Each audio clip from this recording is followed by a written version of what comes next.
es, ka tehniskais ortopēds dodu priekšroku individuāli izgatavotajam ortopediskam zolītam, jo katrs cilvēks ir unikāls un viņa pēdas arī. Individuālais zolīts tiek izgatavots, ņemot vērā tieši tavas pēdas anatomiju.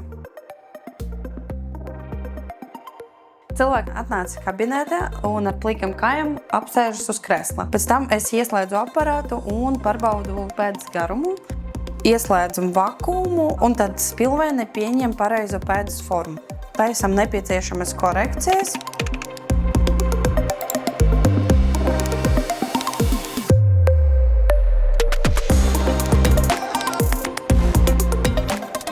Uzsakam zolīšu formēšanu.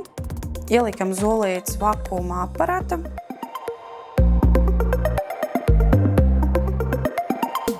Uzkarsējam zolītes un izņemam ārā. Un tad mēs tālāk veicam zolītes formēšanu. Pacients uzkāp virsū uz zolītam, lai tā pieņem pareizo formu.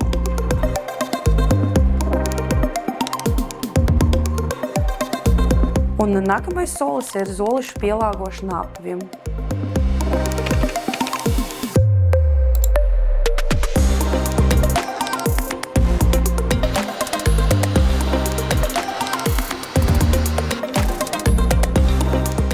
Un tad zolītes ir gatavas lietošanai.